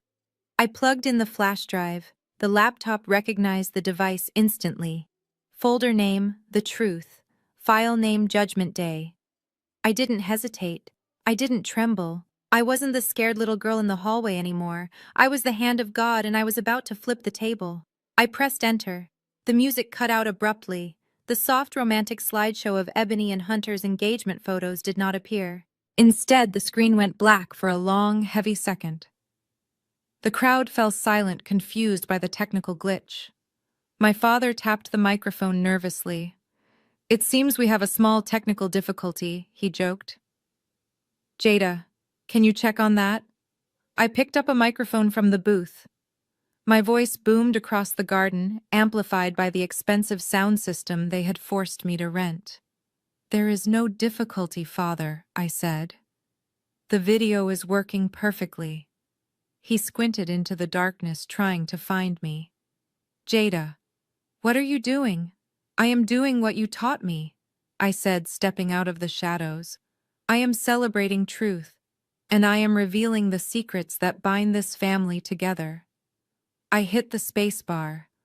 The screen exploded into light. It wasn't a photo. It was a video. And the first sound that tore through the garden wasn't a love song. It was the sound of a slap. The opening frame froze on the screen. My mother's face twisted in rage, her hand connecting with my cheek. The diamond ring glinting in the light. The blood flying. A collective gasp sucked the air out of the garden. My mother dropped her champagne glass. It shattered on the patio stones, but the sound was swallowed by the audio coming from the speakers. The celebration was over. The trial had begun. The garden fell into a silence so profound that the hum of the projector fan sounded like a jet engine. The image on the screen was massive, 12 feet high and high definition, looming over the guests like a billboard of judgment. It was not the soft-focus, sepia-toned montage of Ebony and Hunter holding hands on a beach that they had paid a videographer $5,000 to produce. It was the raw, unedited security footage from my hallway camera dated just 3 days prior. The angle was wide and unflinching. It captured the expensive art on the walls, the polished floor, and the 4 people standing in the center of the frame. The audio quality was crystal clear, amplified by the speakers positioned in every corner of the yard. "Ungrateful brat," my mother's voice hissed through the garden, the malice in her tone stripping away decades of her carefully cultivated church lady persona in a single second. On the screen, the guests watched as Bernice lunged forward. The impact of the slap was visceral. The sound of her diamond ring striking my cheekbone cracked through the air like a whip. I saw the choir director cover her mouth with her hand. I saw the mayor's wife gasp and clutch her husband's arm. But the video did not stop there. It showed my father, the man who had just preached about love and legacy, slamming his daughter against the wall. "You will write that check," his digital avatar roared. "We will not look like paupers." In the real world, the real Desmond stood on the stage, his mouth opening and closing like a fish out of water. He looked at the screen, then at the horrified faces of his deacons, then back at the screen. He lunged for the laptop on the podium, frantically hitting keys, trying to stop the playback. "Turn it off!" he screamed, his voice cracking with panic. "It is a fake! It is AI! Turn it off!" But he had no control. I was in the booth and I had locked the system. The only person who could stop this train was me, and I had cut the brakes. The scene on the screen shifted, a hard cut to the patio bathed in the orange light of sunset. The timestamp in the corner read yesterday. Hunter appeared on screen, pacing, looking agitated. Then the camera captured Barnaby, my sweet, limping dog, approaching him with a wagging tail. The guests watched as Hunter, the man described minutes ago as a protector of God's creation, drew back his leg. The kick was brutal. The sound of the bone snapping was magnified by the subwoofers, a wet, sickening crunch that made several people flinch physically. The scream that followed, the high-pitched, agonizing yelp of the dog, tore through the elegant atmosphere of the party. On the screen, my mother stepped into the frame.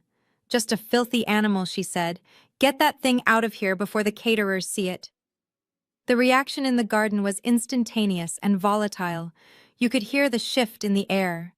These were people who owned purebreds, people who donated to animal shelters to look good. Watching a man kick a helpless elderly dog was a crime that resonated on a primal level. A woman in the front row stood up, knocking her chair over. "That is sick!" she shouted, pointing at Hunter. "You are sick!" Hunter was frozen near the bar. He wasn't looking at the screen. He was looking at the guests, watching his social standing evaporate in real time. He held up his hands, shaking his head. "It is out of context," he stammered, though no context in the universe could justify animal cruelty. She edited it. But I wasn't done. The visual evidence of their violence was damaging, but the audio evidence of their deceit was the kill shot. The screen went black for a brief second, and then the grainy night vision footage from the basement appeared. Ebony was leaning against my desk, holding her green juice, looking relaxed and smug. I turned the volume up to the maximum level. "I am in the dungeon." Ebony's voice echoed, dripping with entitlement. The guests listened as she mocked her fiancé. They listened as she called him gross. They listened as she laughed about his breath and his intellect. Hunter stood there, his face draining of color. He was hearing his beautiful bride, the woman he thought he was playing, admit that she despised him. And then came the bomb. "So it is Tyrell's," the voice on the phone asked. 100%, Ebony replied on the screen, twirling her hair. "But Tyrell is broke. This baby is going to be light-skinned enough to pass. By the time anyone notices the nose shape, I will have the ring, the house, and the alimony secured." The silence that followed this statement was heavy, suffocating, and absolute. Every eye in the garden turned to Ebony. She was sitting at the head table, her hand frozen halfway to her glass of water. She looked like a statue of terror. Her secret, the one thing she thought would secure her future, was now broadcasting to the very people she needed to fool. Hunter turned slowly to look at her. The realization washed over him. He wasn't the con artist in control. He was the mark. He was the victim of a paternity fraud that was just broadcast to half of Chicago's elite. "You are pregnant," Hunter whispered, his voice carrying in the silent garden. "And it is not mine." Ebony stood up, her chair scraping loudly against the patio stones. "Jada did this," she shrieked, pointing blindly into the darkness. "She is jealous. She faked it. It is a deep fake." But nobody was buying it. The level of detail, the casual cruelty, the specific mention of Tyrell, it was too real. I stepped out of the booth, walking into the light of the projection screen. The image of Ebony confessing played in a loop behind me, a ghostly echo of her own destruction. "It is not a deep fake, Ebony," I said, my voice calm and amplified by the microphone I still held. "It is a confession. And I think we all heard enough." My father ran toward me, his face purple with rage. He looked like he was going to strike me again, right there in front of everyone. "You ruin everything," he screamed, raising his fist. But before he could reach me, a wall of blue uniforms stepped out from the shadows of the hedges. The police officers who had been sitting quietly at the back were on their feet. The guests gasped again as the officers moved into the light. This wasn't just a family dispute anymore. This was a crime scene. I looked at my father, his fist raised frozen in mid-air as he saw the badges. "I didn't ruin anything, Dad," I said, looking him dead in the eye. "I just turned on the lights, and it seems like the roaches are finally scrambling." The video on the screen ended, leaving the logo of my forensic accounting firm glowing in white against a black background. The show was over. The reality had begun. And as I looked at the devastation around me, the shocked guests, the weeping mother, the terrified sister, and the furious father, I felt a peace I hadn't known in 30 years. The truth had set me free, but it had just locked them in a cage of their own making.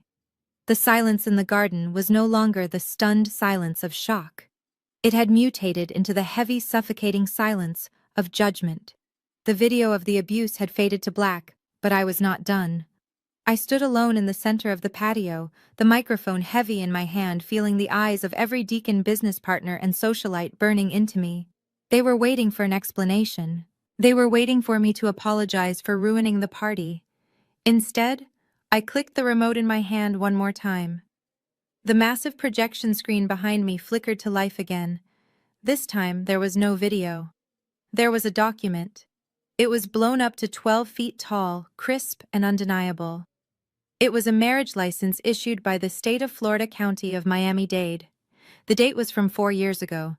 The names on the certificate were clear enough for people in the back row to read without their glasses: Hunter Vance and Sarah Jenkins. I walked toward the head table where Hunter was standing. He looked like a cornered animal, sweat beading on his forehead, his designer tuxedo suddenly looking like a costume that didn't fit. "You told my family you were a bachelor, Hunter," I said, my voice steady and amplified, echoing off the stone walls of the house. "You told my sister you were building a life together. You stood in front of this man of God, my father, and asked for his blessing. But you forgot to mention one small detail. You are already married." A ripple of whispers tore through the crowd. I pointed to the screen. "There is no divorce decree, Hunter. I checked the clerk of court's database this morning. You are legally married to Sarah. You have 2 children with her. 2 children you abandoned 6 months ago to come here and prey on my sister. In the state of Illinois, entering into a second marriage while still legally wed is a Class 4 felony. It is called bigamy." Hunter slammed his hands on the table, rattling the silverware. "It is a lie," he shouted, his voice cracking. "We are separated. The papers are pending." She forged that document. I didn't argue. I just clicked the remote again. The screen changed. A new document appeared. This one was a timeline of text messages and bank transfers. "Pending papers don't explain why you sent her $2,000 last week with the memo quote, 'Hush money,' end quote, do they?" I asked. I turned to the crowd, addressing the wealthy men Hunter had been trying to impress all night. "He told you he was an investor. He told you he managed offshore funds. He told you he was going to double your money." I clicked the remote. The screen filled with a chaotic spiderweb of financial statements. They were red. All red. Hunter Vance does not own a hedge fund. He owns a gambling addiction. I highlighted the line items: the Mirage Casino, DraftKings, underground bookies in Miami.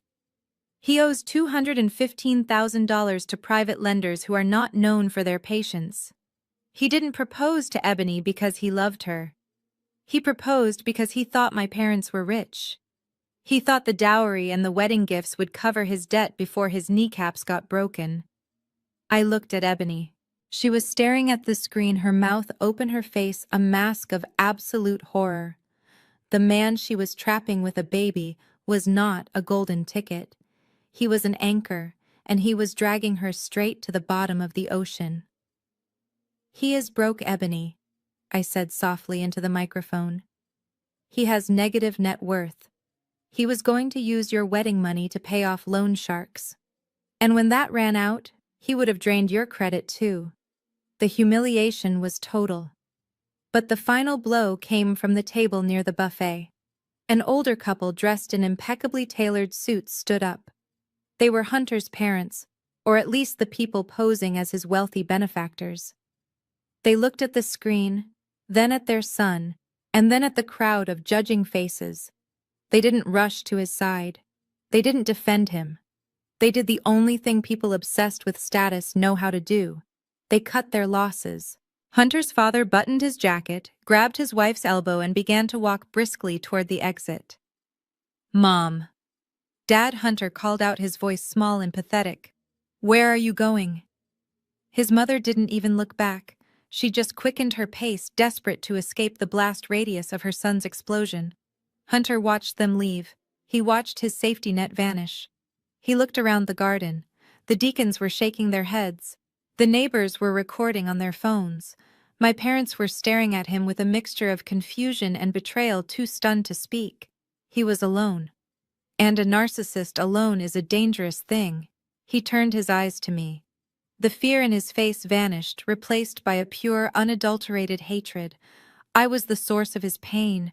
I was the one who had stripped him naked in front of the world. "You witch!" he snarled. He didn't think. He reacted. He lunged across the space between us. He moved fast, fueled by adrenaline and rage. He knocked over a tray of champagne flutes, sending glass shattering across the patio. His hands were reaching for my throat. He wanted to silence me. He wanted to crush the voice that was speaking his truth. I didn't move. I didn't flinch. I didn't drop the microphone. Because I knew something he didn't. I wasn't alone. Just as Hunter's fingers were inches from my neck, a blur of motion intercepted him. Two men in dark suits, the private security contractors I had briefed hours ago, materialized from the shadows. They didn't just stop him. They neutralized him.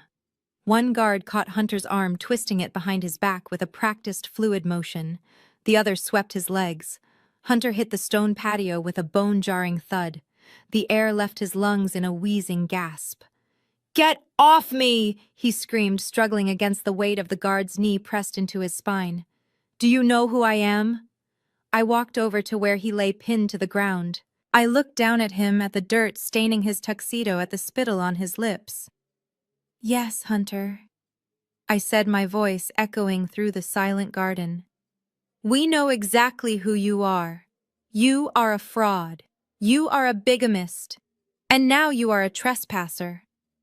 I looked up at the police officers, who were now making their way through the crowd, handcuffs glinting in the fairy lights. "Officers," I said calmly, "I would like to press charges for attempted assault, and I believe you have a warrant from Florida that needs executing." The guests parted like the Red Sea as the uniformed officers approached. Hunter was hauled to his feet, his resistance gone, replaced by the limp defeat of a man who realizes the game is truly over. I turned back to the crowd. I smoothed my black dress. I looked at my parents, who were trembling by the stage.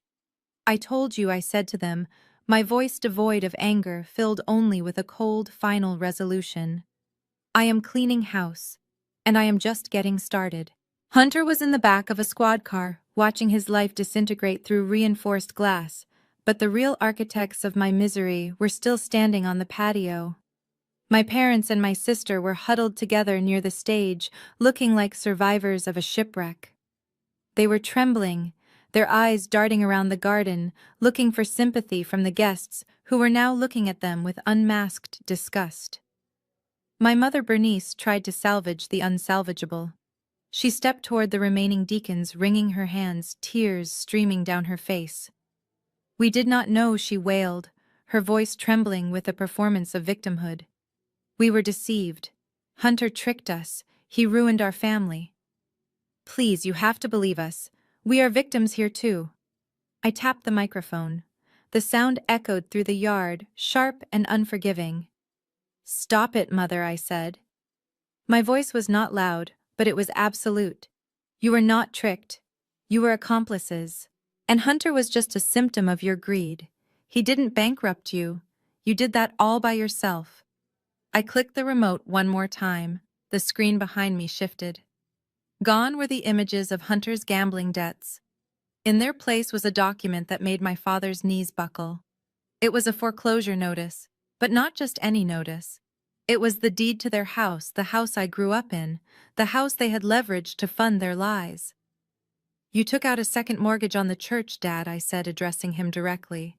"You funneled $400,000 into a shell company to pay for luxury cars and this wedding. But you forgot one thing. When you missed 3 payments in a row last month, the bank put the note up for sale."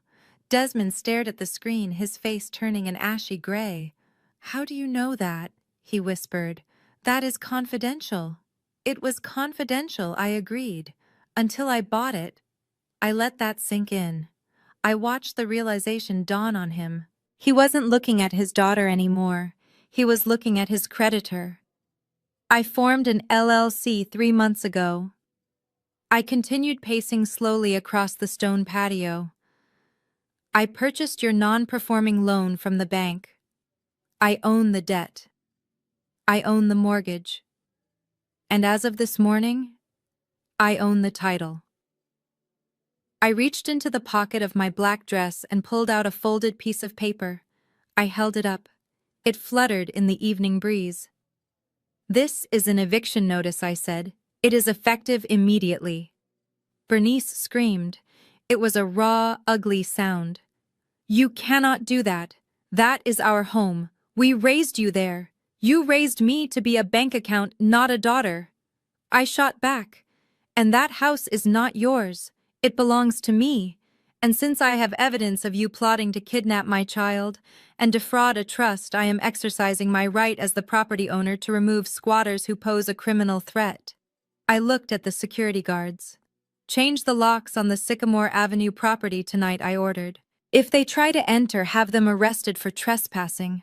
My parents stood there stripped of their home, their reputation, and their pulpit. They were homeless. They were facing prison time for the church embezzlement. They were finished. But I wasn't done. There was one person left. I turned my eyes to Ebony. My sister was trying to sneak away. She was edging toward the side gate, her head down, trying to disappear into the darkness. She wanted to run away and reinvent herself just like she always did. "Ebony," I called out. She froze. "Do not leave yet," I said. "You forgot your party favor." The screen changed for the final time. It showed a credit card statement. It was the card Ebony had used to book the florist, the caterer, and the tent rental. The balance was $60,000. "You put the entire wedding on your personal credit," I explained to the crowd. "You thought Hunter was going to pay it off with my money. But Hunter is in handcuffs. And I am certainly not paying it." Ebony spun around, her face twisted in panic. "Jada, please. I cannot pay that. I do not have a job. They will sue me." "Then I guess you better start looking for a shift at the mall," I said coldly. "Because that debt is in your name. You wanted a 6-figure wedding. You bought it. It is all yours." Ebony looked around for help. She looked at her friends, the bridesmaids she had bragged to for months. She looked for Tiffany, her maid of honor. But Tiffany wasn't helping. Tiffany was holding up her phone. The red light was on. She was live streaming. I watched as Ebony realized what was happening. She wasn't just being exposed to the garden. She was being broadcast to the world. "Tiffany, stop!" Ebony shrieked, shielding her face. "Stop filming." But Tiffany laughed, a cruel social climbing laugh. "Girl, this is viral gold. The bride is a fraud. The baby daddy is the ex. The sister is the landlord. You are trending, Ebony. Look at the comments. Everyone is laughing at you." Ebony lunged at Tiffany, but she tripped on the hem of her expensive gown. She fell hard onto the grass, a heap of white silk and humiliation. She lay there sobbing, the camera phone hovering over her like a vulture. The golden child was in the dirt. The princess was a pauper. I looked at the 3 of them. My father the false prophet. My mother the enabler. My sister the parasite. They had taken everything from me for 30 years. My confidence, my peace, my trust.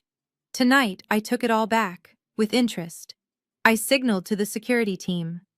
Escort them off the property, I said, and make sure they do not take anything that doesn't belong to them, which according to my records is everything. The guards moved in. They took my parents by the arms. They hauled Ebony up from the grass. As they were dragged toward the gate, kicking and screaming, shouting curses at me, I didn't feel angry. I didn't feel sad. I felt light. The guests parted to let them pass, staring at them like they were contagious. The heavy iron gates slammed shut behind them with a finality that rang through the night. I stood alone on the patio. The silence returned, but this time it wasn't heavy. It was clean. I looked at the crowd. I raised my microphone one last time. I apologize for the disruption, I said, my voice calm and gracious. Please enjoy the food. I paid for it after all. And unlike my family, I believe in getting what you pay for. I dropped the microphone. It hit the stone with a dull thud. I turned and walked back into my house, leaving the ruins of their lives behind me. The air in the kitchen tasted sweet. It tasted like freedom. The last of the luxury sedans had sped away, carrying the horrified guests back to their safe, quiet lives. The garden, once filled with jazz music and laughter, was now illuminated only by the stark, rotating red and blue lights of 3 police cruisers parked in my driveway. The party was over, but the final act of justice was just beginning. My parents, Desmond and Bernice, stood near the gate, their suitcases sitting forlornly on the pavement. They looked small. Without the adoration of their congregation and the validation of their social circle, they were just 2 bitter people who had committed crimes they could no longer hide. Detective Miller, a man with a weary face who had seen too much family violence in his career, stepped forward. He didn't look at them with the reverence they were used to. He looked at them like suspects. Desmond Williams and Bernice Williams, he said, his voice cutting through the night air. You are under arrest. My father straightened his back, trying to summon the authority of the pulpit one last time. This is a mistake, officer. My daughter is confused. She is having a mental episode. We are the victims here. You cannot arrest a man of God on his own property. Detective Miller didn't blink. He pulled a pair of handcuffs from his belt. The metal clicked ominously. It is not your property, Mr. Williams. The deed belongs to the LLC that evicted you, and you are not being arrested for trespassing. You are being arrested for grand larceny, wire fraud, and embezzlement of church funds. We have the bank records. We have the transfer slips to your daughter's wedding vendors. Bernice let out a strangled cry, clutching her husband's arm. But we intended to pay it back. It was a loan. The detective ignored her, and he added, turning to look at me standing on the porch. Based on the video evidence provided tonight, we are also charging you with domestic battery and child endangerment. Striking your daughter and plotting to falsify protective services reports to kidnap your granddaughter is a serious offense. The color drained from Bernice's face. She looked at me, her eyes wide with disbelief. You gave them the video! You sent your own mother to jail! I walked down the steps, stopping a few feet away from them. I looked at the woman who had slapped me. I looked at the man who had choked me. I didn't send you to jail, Bernice, I said, using her first name for the first time. The truth sent you to jail. I just provided the evidence. Officer, please, Desmond begged as the cuffs were snapped onto his wrists. He flinched at the cold metal. Think about my reputation. Think about the church. Your reputation died the moment you stole from the offering plate, Desmond, I said. I watched as the officers led them to the back of the squad cars. They walked with their heads down, stripped of their pride, stripped of their power. They looked old. They looked defeated. And then there was Ebony. My sister was sitting on the curb, her expensive white dress stained with grass and dirt. She wasn't being arrested. Her crimes were moral and financial, not criminal, at least not yet. She was just collateral damage. She watched our parents get loaded into the police cars, tears streaming down her face, ruining her makeup. She looked up at me as I turned to go back inside. Jada. She sobbed, her voice trembling. Where am I supposed to go? Hunter is gone. Mom and Dad are arrested.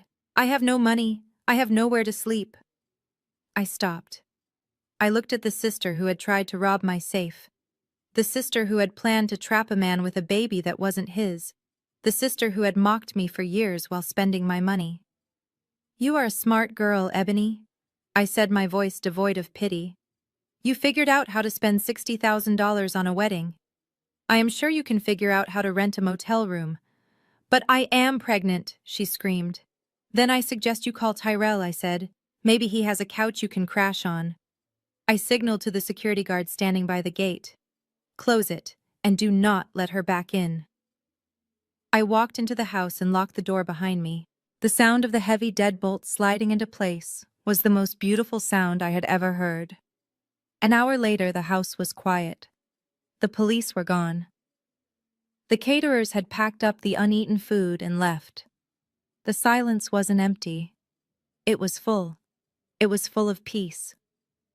I sat on the kitchen counter dressed in my silk pajamas, eating strawberry ice cream straight from the carton. Beside me sat Maya, her eyes puffy but bright. Barnaby, heavily sedated and sporting a bright blue cast on his leg, was sleeping soundly on a new orthopedic bed in the corner. Maya took a big spoonful of ice cream. Mommy? She asked. Yes, baby. Are the bad people coming back?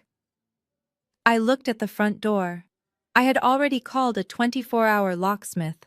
He was out there right now, drilling out the old cores, installing high-security smart locks that only I could control. No, baby, I said, kissing the top of her head. They are never coming back. This is our castle now, and the drawbridge is pulled up. We ate in silence for a while, just enjoying the safety of our own home. For the first time in my life, I didn't feel like I was waiting for the other shoe to drop. The shoe had dropped and I was still standing. My phone buzzed on the counter. It was late, almost midnight. I expected it to be Catherine, my lawyer, giving me an update on the arraignment, but it was a number I didn't recognize. I hesitated, then picked it up. This is Jada, a deep professional voice answered. Ms. Williams, my name is Marcus Sterling. I was a guest at your dinner tonight. I am the CEO of Sterling Tech. I stiffened. I apologize for the scene, Mr. Sterling. I know it was unprofessional. On the contrary, he said, his voice filled with admiration. I have been trying to find a forensic accountant with a spine for 5 years. I watched you dismantle a complex fraud ring in real time with poise and absolute precision. That was the most impressive presentation I have ever seen. I lowered the spoon. Thank you. I have a situation in my company, he continued. Internal embezzlement. My current auditors are too scared to dig deep because the suspect is my CFO. I need someone who isn't afraid to burn the house down to find the rats. I want to hire you, and I am prepared to double whatever your current firm is paying. I looked at Maya. I looked at the new keys sitting on the counter. I looked at the reflection of a woman who had survived the fire and come out made of steel. I smiled. I am expensive, Mr. Sterling, I said. I am counting on it, he replied. Can you start Monday? I took another bite of ice cream. The sweetness hit my tongue, mixing with the taste of victory. I will see you Monday, I said. I hung up the phone and wrapped my arm around my daughter. The nightmare was over. The toxic branches had been pruned. And as I looked out the window at the Chicago skyline glowing gold in the distance, I knew one thing for sure. My parents tried to break me to save themselves. But all they did was forge a weapon that the world was just beginning to fear. My name is Jada. I am a mother. I am a survivor. And I am just getting started. This experience taught me that sharing DNA does not grant anyone a license to abuse you. For decades, I believed that honoring my parents meant tolerating their toxicity, but I realized that true family protects. It never preys. Walking away was not an act of cruelty. It was a necessary act of survival for both myself and my daughter.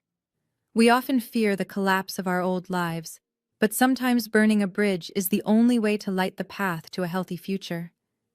My greatest victory was not the revenge itself, but finally realizing that my peace is non-negotiable. If Jada's journey to freedom resonated with you, please hit the like button and subscribe and tell me in the comments. Have you ever had to choose your peace over your family?